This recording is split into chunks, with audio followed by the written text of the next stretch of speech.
All right, we're going to start this process off and show you how to install an AR-15 80% receiver into the 2A part picker universal jig. We're going to start this process off by having the base plate already secured with the 6 M4 by 10 screws. Make sure they're the M4 by 10s and not the 12s. We're also going to make sure that the left upright is tightly installed with the 1/4-20 by 1.5 inch bolt in the first hole there. It's got to be the first hole, so please make sure that's correct. And then I'm also going to move it all the way to the left there for the time being. The right upright should be loosely installed with that item number 13 bolt. It originally came 2 3/4 inches long. You need to cut off the very first 2 to 3 threads there. The maximum length this bolt can be is 2.790 inches when measured from the very top of the head of that bolt.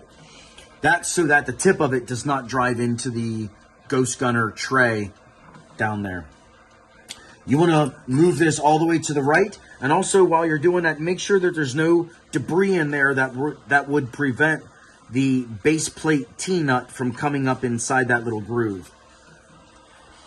So at this point, we want to take our AR-15 and take the buffer tube adapter, making sure it's the one with the threads on the inside center there.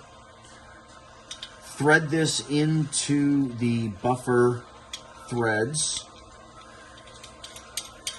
Then take your indexer plate with the 13/16 by 15/16 dowel rod. Align it with the holes there and use it to torque that tight. Now my dowel pin is one of the loose ones because the hole had to be a little corrected there. So we're going to talk about making sure we don't lose that dowel pin later. So I'm going to keep this dowel pin in the indexer plate and set it aside. And this buffer tube adapter is extremely tight right now. So now what I'm going to do is go over here to the AR-15 mount, and it's going to be the thin one. You're going to notice that there's a cutout on the bottom. That needs to be at the bottom of the receiver. Line these holes up like that. Now some of these go on really easy. Others are a little harder. Take the 1/4-20 by 2 inch bolt with a rubber bushing already on the bolt head. And you need to install this from the left side to the right. Wiggling this when it's really tight, it's hard to get it to move where you want it to move. But you want to line that up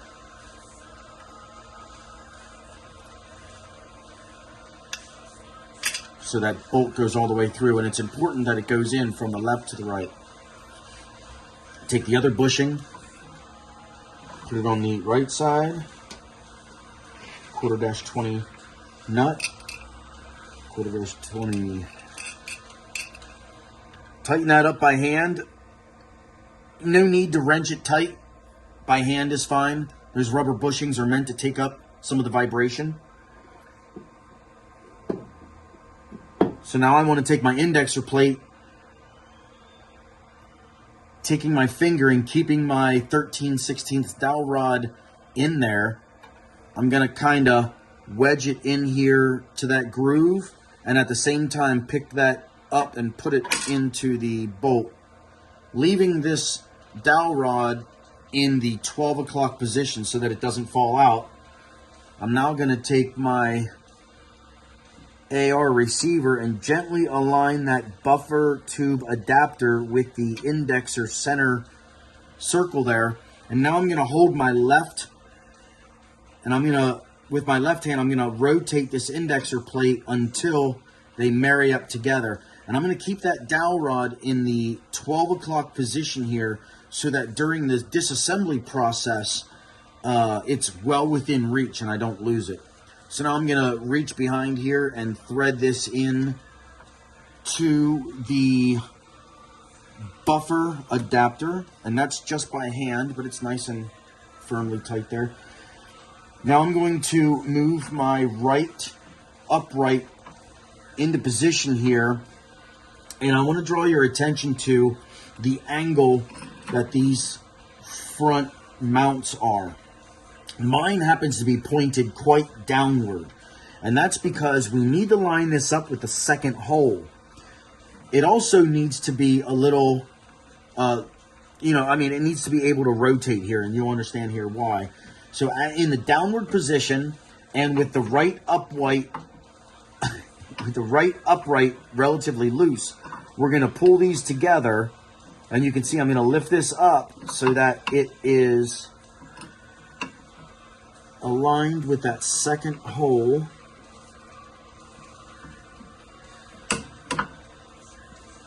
And the left and right sides are aligned with these grooves in here. Now, I'm going to hold that with my left hand and grab that 1/4-20 by 1/2 inch bolt and get it into that second hole from the front, and it should thread right in immediately. And that's how I know that the front mount is in the second hole. This 1/2 inch bolt threaded right into it. So now what I'm going to do is I'm going to take my 11mm wrench and very gently snug it tight, not getting carried away. You certainly don't want to over torque this.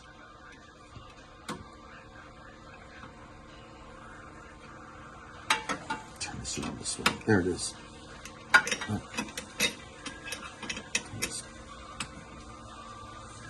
Just nice and snug.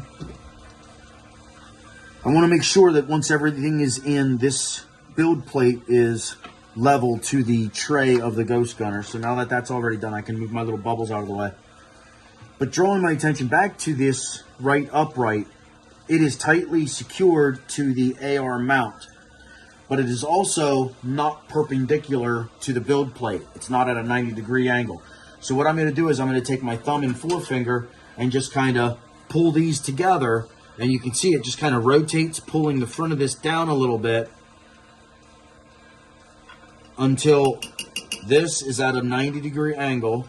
And then I'm going to reach in here with this Allen wrench and tighten it down, watching everything just kind of snug down nice and flat.